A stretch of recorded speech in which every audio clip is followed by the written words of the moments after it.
¿Qué tal, amigos de la Bielita? Usted ya sabe, estamos recorriendo la década del 70. En el capítulo anterior hemos llegado hasta 1975, así que hoy nos toca ver, y de lleno, una temporada realmente muy llamativa, la que fue justamente la de 1976. Y en 1976 pasaron muchas cosas, como la llegada del auto de 6 ruedas, la incorporación de James Hunt al equipo McLaren, generando grandes expectativas en el público británico, el tremendo accidente de Niki Lauda y la incorporación al equipo Ferrari de Carlos Alberto Reutemann. Así que sin perder más tiempo, nos metemos de lleno a la temporada de 1976 en esto que llamamos Historias de la Fórmula 1.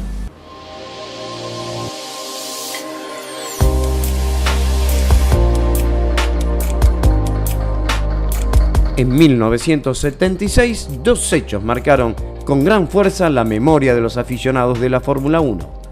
Uno fue el gravísimo accidente de Niki Lauda, así como su posterior recuperación y la idea absolutamente única de Derek Garner en el diseño del Tyrrell P34 auto de 6 ruedas. En Goodyear, que se habían quedado como administradora única de neumáticos tras la retirada de Firestone, debieron quedarse pasmados con el original encargo del equipo Tyrrell a principio de temporada, dudando si se trataba de un truco publicitario o no. Nos referimos a los pequeños neumáticos que Goodyear deberá diseñar y construir para el equipo del querido Ken Tyrrell.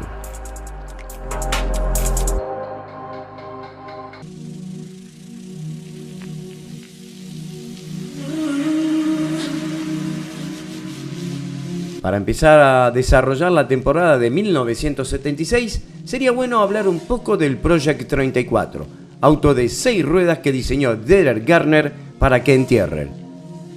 No caben dudas que su presentación llamó al asombro de todos. Ken Tyrrell destapó el auto desde la parte trasera para llegar luego a la parte delantera, donde quedó al desnudo sus 4 ruedas delanteras. El Tyrrell P34, también conocido como el 6 ruedas, fue un monoplaza de Fórmula 1 creado por Derek Garner, diseñador principal de Ken Tyrrell en los años 70. El objetivo de las pequeñas ruedas delanteras era incrementar la penetración de aire y así conseguir un área frontal menor. Sin duda alguna, el Tyrrell de 6 ruedas fue el monoplaza más radical que jamás haya competido en una carrera de Fórmula 1.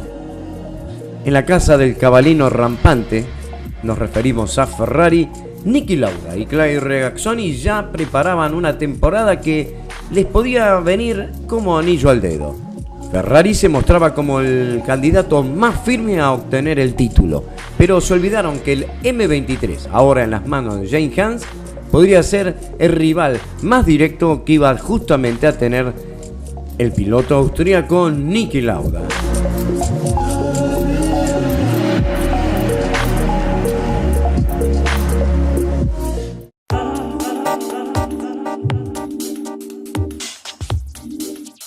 Para 1976, el Gran Premio de la República Argentina quedaba fuera del calendario mundial de la Fórmula 1. Así que el 25 de enero de ese año, la Fórmula 1 arribó a Interlagos para disputar el Gran Premio de Brasil. Aquel día el McLaren M23 de James Hunt hacía los mejores tiempos, pero Niki Lauda finalmente se quedó con la carrera.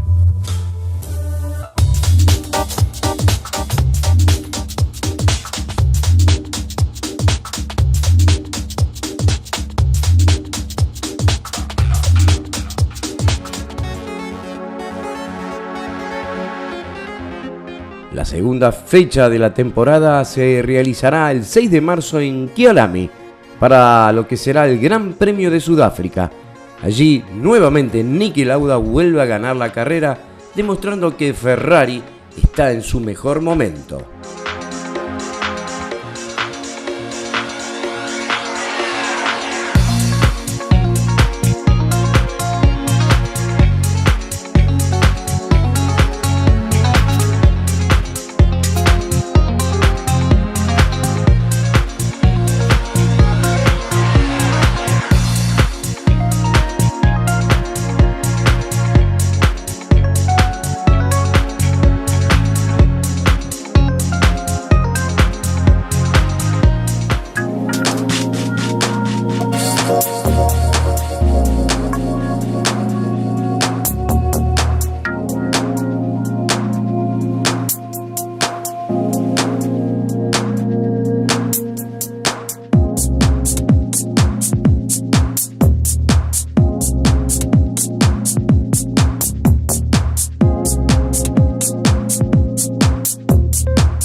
La tercera fecha del campeonato se va a desarrollar el 28 de marzo en el trazado callejero de Long Beach para correrse el Gran Premio del Oeste de los Estados Unidos. Allí, de forma contundente, Ferrari hace un doblete, donde gana el suizo Clay Regazzoni.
Después de 3 triunfos importantes obtenidos por la casa de Maranello, la Fórmula 1 vuelve a Europa, precisamente al circuito de Jarama, para disputar el 2 de mayo el Gran Premio de España. Aquel día gana la carrera de forma magistral el británico James Hunt con el McLaren M23. También cabe recordar que aquel día debutaron por fin los Tyrrells de 6 ruedas.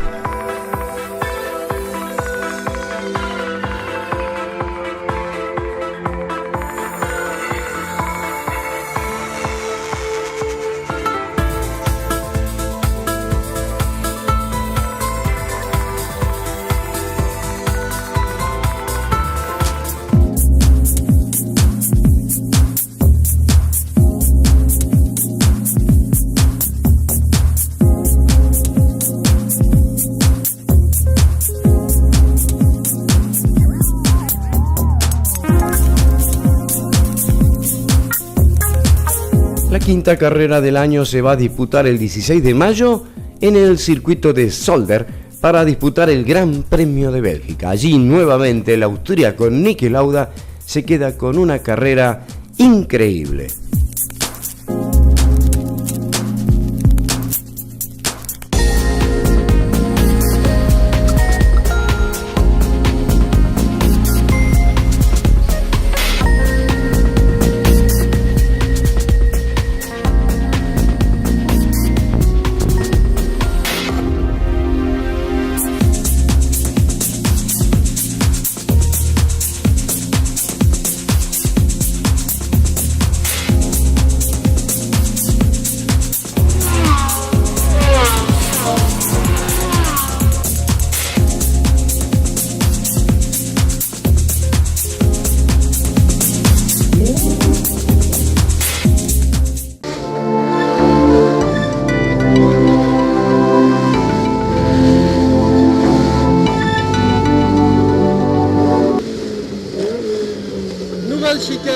Después de ganar impecablemente el 16 de mayo en el circuito de Zolder, lo que va a ser el Gran Premio de Bélgica, Niki Lauda vuelve a ganar en Mónaco el 30 de mayo de 1976, dejando en claro que Ferrari ya era firme candidato a un nuevo título.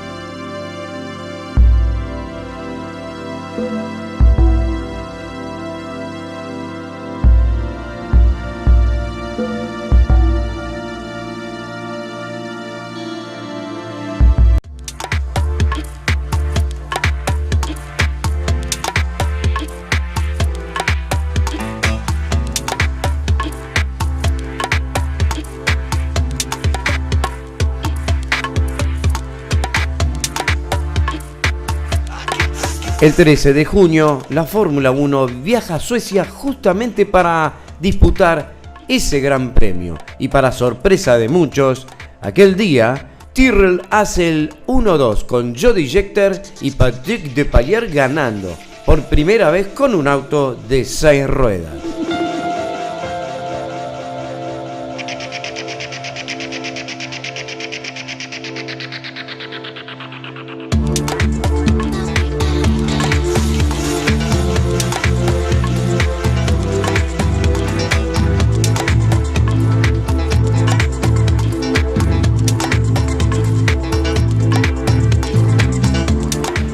hasta aquí el campeonato de la Fórmula 1 de 1976 venía viento en popa.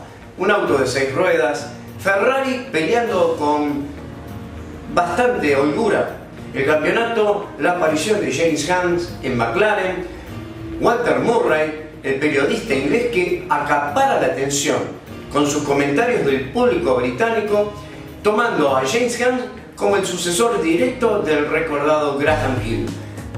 A todo esto también Bernie Ecclestone está sacando bastante jugo a todo esto, sin saber lo que va a venir en un par de carreras más. Seguimos disfrutando de la Fórmula 1 en este capítulo, justamente la temporada de 1976, que hay mucho para contar.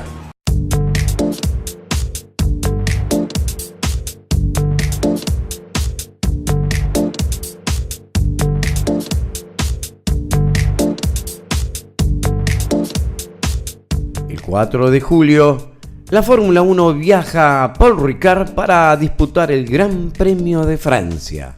A pesar que James Hunt había logrado la pole position, Niki Lauda logra tomar la punta de inmediato. Y aunque parecía que este iba a ser un nuevo triunfo del austríaco, en la octava vuelta el motor de la Ferrari se rompe, dejando al austríaco sin posibilidad de sumar.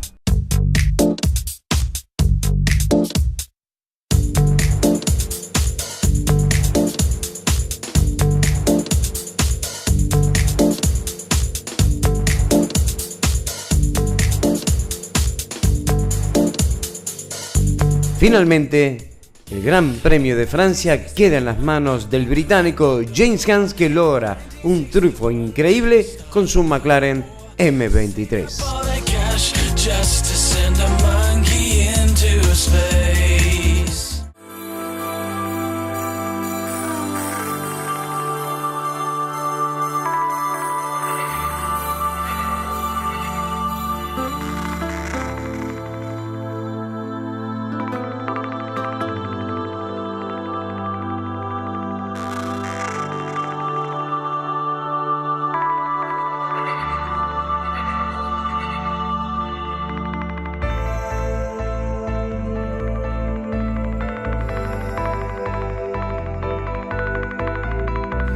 La nueva fecha del campeonato, la novena, será en Inglaterra.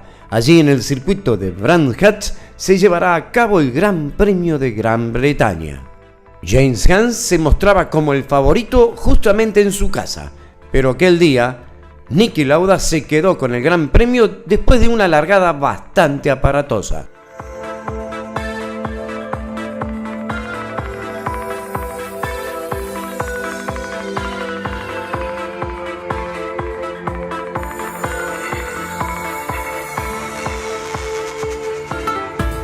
Los pilotos de Ferrari fueron los que organizaron la gran carambola, perdiendo y mucho el suizo Clay Regazzoni.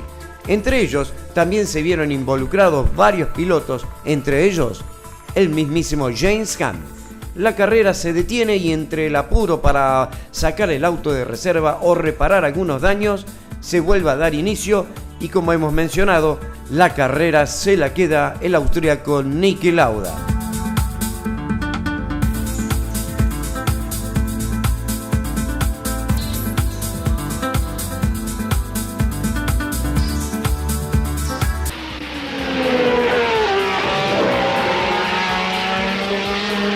Bueno, ahora sí nos metemos de lleno en el Gran Premio de Alemania, allí celebrado el 1 de agosto de 1976 en el dificilísimo trazado de Nürburgring.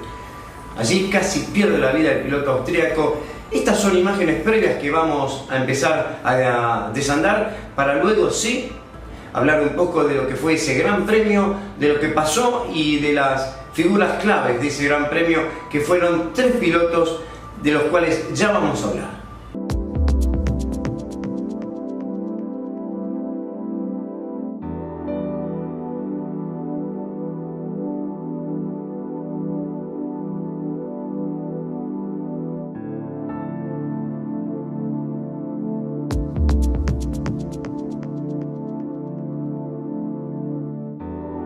Días previos a lo que va a ser el Gran Premio de Alemania, allí en Nürburgring.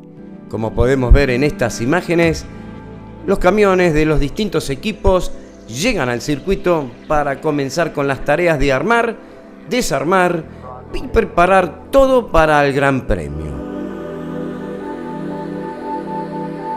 En el camión del equipo Wolf se pueden ver las fechas de las distintas pruebas y allí figura Buenos Aires, aunque justamente en 1976 el Gran Premio de Argentina estuvo ausente del campeonato.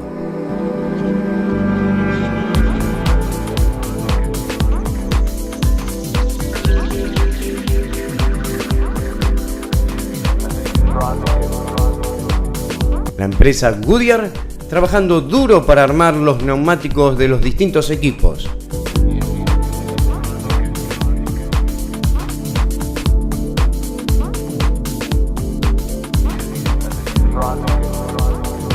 Y en aquellos días, comparar a la Fórmula 1 con la actualidad parece un poco ridículo. En aquellos días no había tanta comodidad, pero se generaban grandes espectáculos.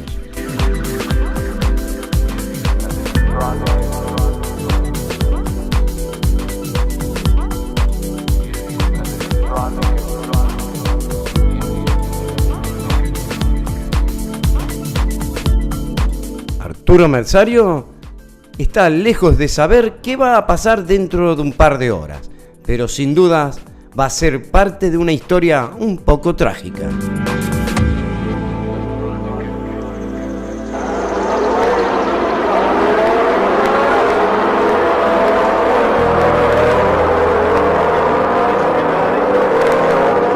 Y allí en Nürburgring, un total de 40 monoplazas se presentaron a la clasificación para disputar el Gran Premio de Alemania de 1976. Sobre los tortuosos 20 kilómetros y pico del viejo circuito, solo 25 lograron un tiempo suficiente para disputar la carrera aquel 1 de agosto.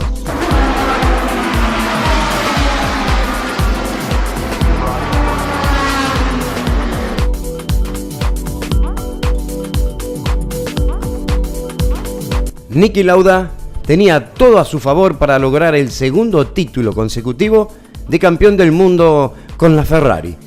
Había ganado 4 de las 6 primeras carreras y terminó segundo en las otras 2. Su ventaja con el siguiente clasificado, el sudafricano Jody Scheckter, que parecía empañar la fiesta, era de 61 puntos y todo parecía que estaba a favor del austríaco, de Ferrari y de todo aquello que movía el mundo de la casa de Maranello.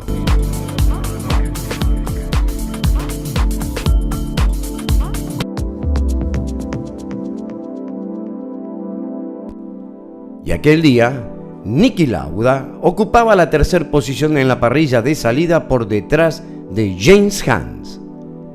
El Gran Premio se va a disputar a 14 vueltas y fue en la segunda, en la famosa curva de Verbeek, donde Niki Lauda pierde el control de su Ferrari, la 312 T2, y se estrella contra el muro. El monoplaza se incendió al instante y en medio del caos fue embestido por otro auto, incluso se había roto su casco.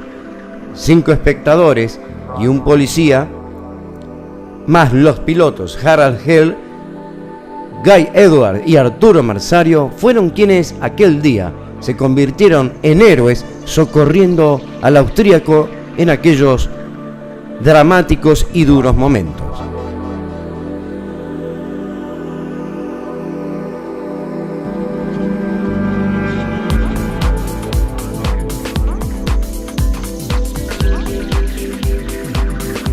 Tras el rescate, Lauda fue trasladado al hospital con diagnóstico grave. El parte decía quemaduras de primer grado en la cabeza y en las manos, varios huesos rotos y una intoxicación por inhalación de gases. Ya en el hospital, el piloto recuperó el conocimiento escuchando las palabras de un cura que le daba la extrema unción. Lauda había salvado la vida de milagro. Lo que nadie podía esperar es que fuese a intentar salvar también su campeonato.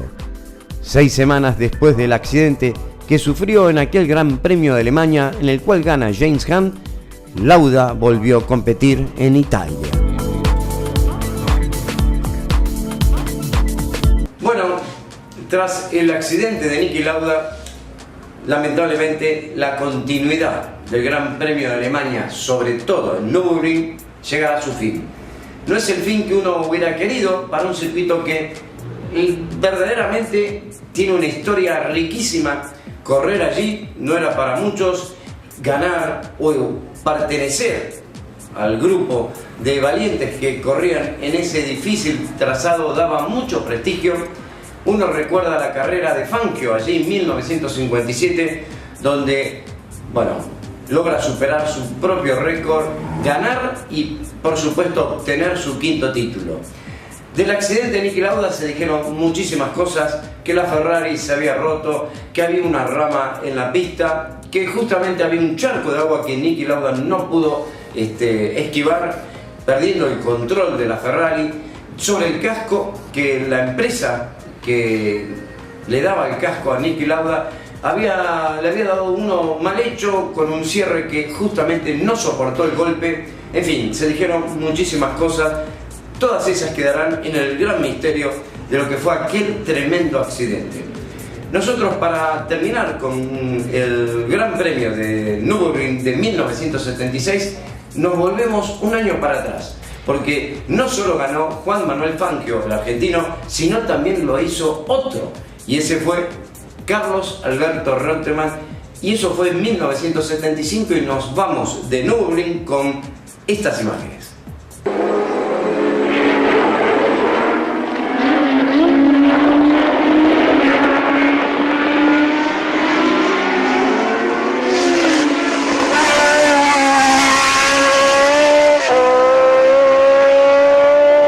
In Holland und in Belgien.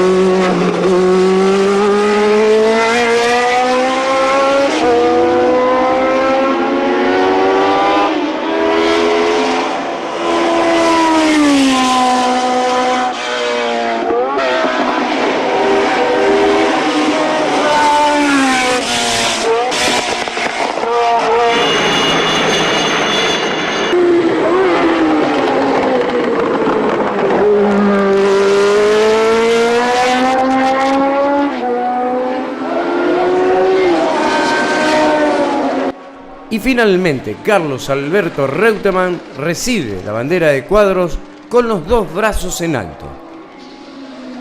Aquella fue una jornada de mucha emoción para los argentinos, ver ese Brabham BT44, el casco, con esos colores que tanto identificó al argentino y a nosotros que seguíamos las alternativas de todos los grandes premios, justamente siguiendo al argentino. Ese día, la verdad que fue un día de mucha emoción, porque otro argentino volvía a ganar en uno de los circuitos más difíciles del calendario de la Fórmula 1.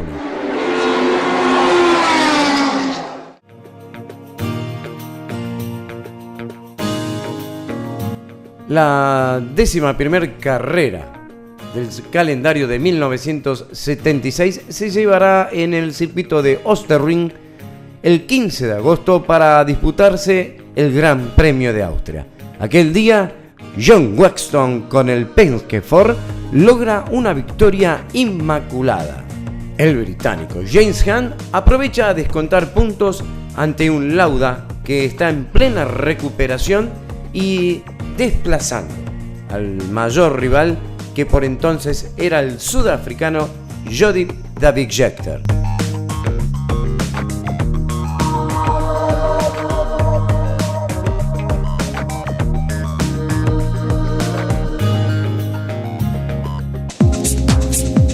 Siguiendo en el mes de agosto, específicamente el 29, la Fórmula 1 viaja a Zandvoort para correr el Gran Premio de Bélgica. Allí, el británico James Hunt con su McLaren Ford, el M23, logra una victoria que ya lo está acomodando como serio rival para pelearle el título a quien hasta ahora sigue siendo líder, el austríaco Niki Lauda.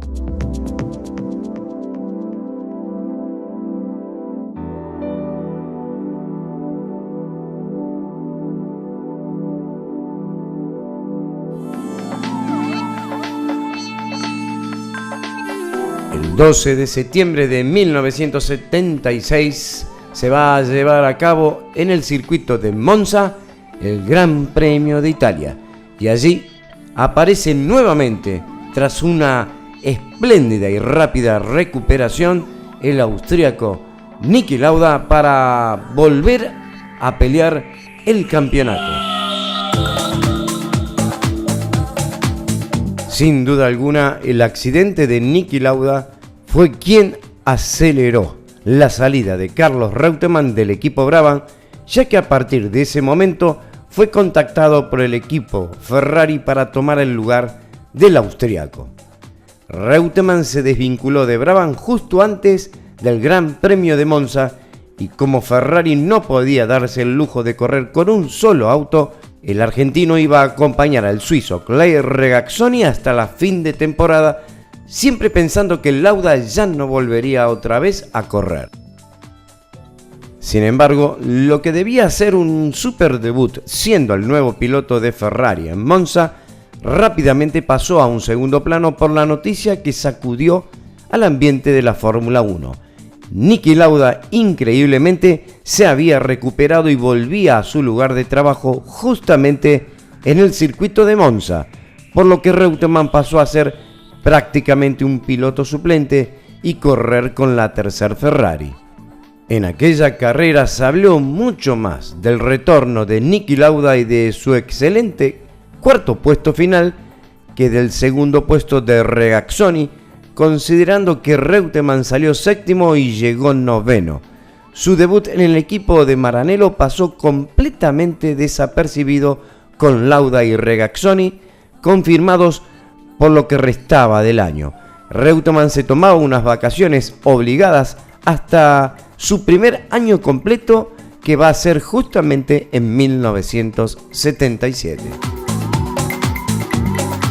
La carrera la ganó Ronnie Peterson con su March 4.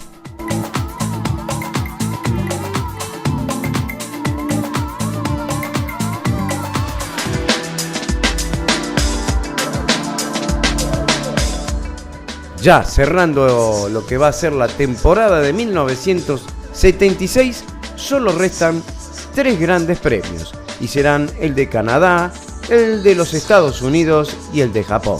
Justamente el 3 de octubre se llevará a cabo el Gran Premio de Canadá y pocos días después el de los Estados Unidos, donde James Hunt logra 2 victorias contundentes.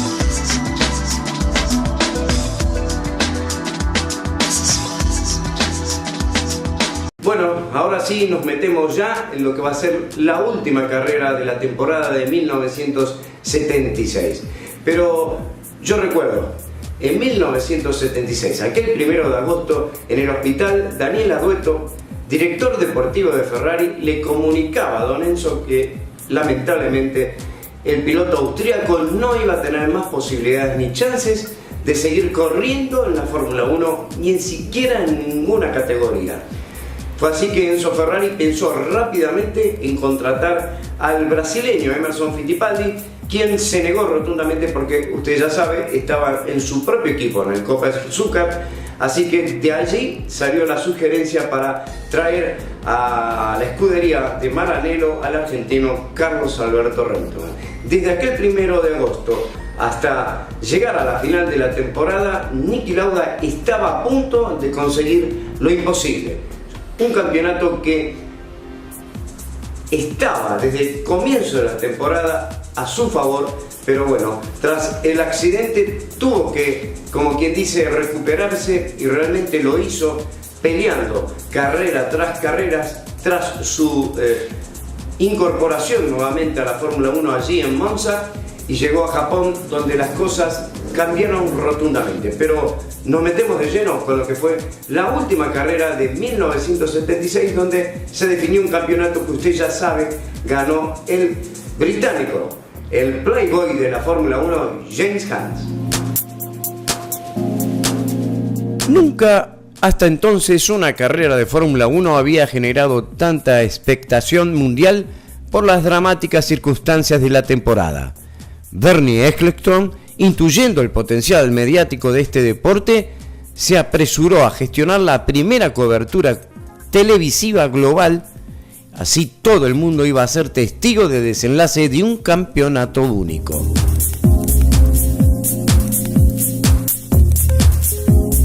Llegó el gran día. Lauda, con la cara desfigurada, era morbosamente perseguido a todas partes por las cámaras. En lo que al título se refiere, yo ya he ganado mi mayor batalla. La presión ahora la tiene James, decía el austríaco. Pero aquel 24 de octubre amaneció literalmente negro y bajo un impresionante diluvio.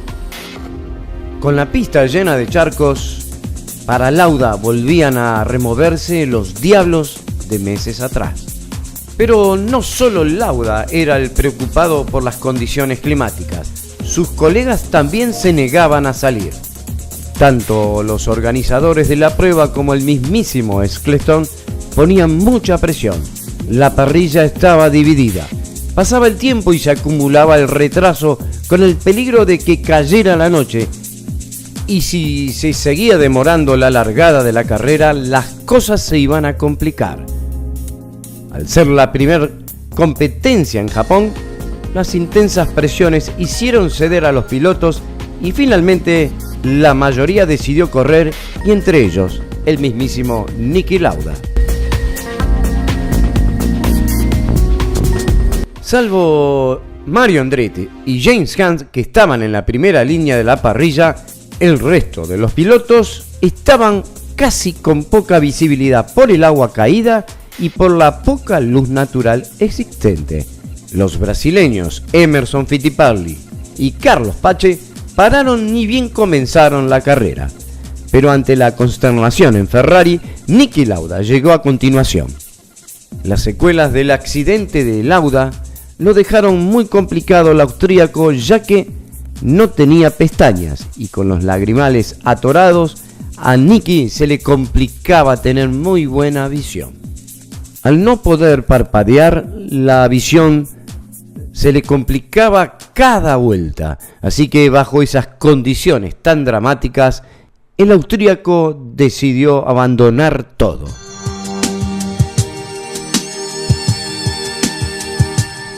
Mientras Niki Lauda entraba a los boxes para abandonar la carrera, a James Hunt le mostraban un cartel justamente comunicándole que su rival directo dejaba por completo la competencia. A pesar que todo estaba a favor del piloto británico, los neumáticos del McLaren se empezaron a desintegrar a pasos agigantados. A 11 vueltas del gran final, Depailler y Andretti adelantaron al británico dejándolo en la tercera colocación. Teddy Mayer y el resto del equipo McLaren no sabían qué hacer y dejaron al criterio de su piloto la decisión de cambiar o no los neumáticos.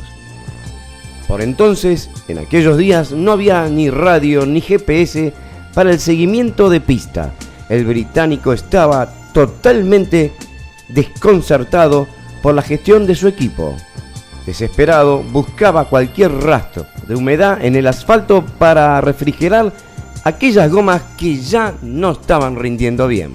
Y para James Hunt todo se empezó a complicar, sobre todo faltando 5 vueltas para el gran final. El neumático delantero izquierdo del McLaren M23 finalmente se destroza. Mientras tanto, en el box de Ferrari saltaban de alegría creyendo que el campeonato ya estaba ganado, pero la carrera todavía no había dicho su última palabra. James Hunt tuvo la increíble fortuna de reventar su neumático en la última curva del circuito y pudo entrar directamente a los boxes. Los mecánicos de McLaren tardaron 27 segundos en cambiar las 4 ruedas y James Hunt volvió a la pista sin saber en qué posición estaba. Y finalmente la carrera la ganó Mario Gabriele Andretti con su Lotus 4, mientras James Hunt regresaba quinto lleno de furia. Enfurecido, el británico se bajó del auto tratando de darle golpes a sus mecánicos, mientras Teddy Mayer le confesaba que era el nuevo campeón de la Fórmula 1.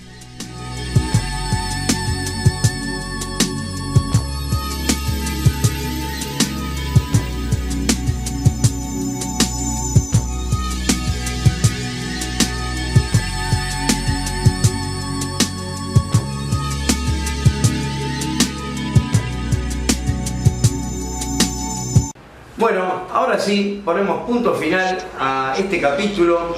Hemos abordado de forma breve la temporada de 1976 con todas las alternativas, sobre todo la del último Gran Premio, donde definió precisamente el campeonato que quedará en las manos del británico. Nosotros nos reencontramos en un próximo capítulo y vamos a estar hablando de la temporada 77 y 78. Así que los despido y nos encontramos en otro capítulo de historias de la Fórmula 1 en este espacio que la Violita le dedica a la máxima de las categorías. Chao.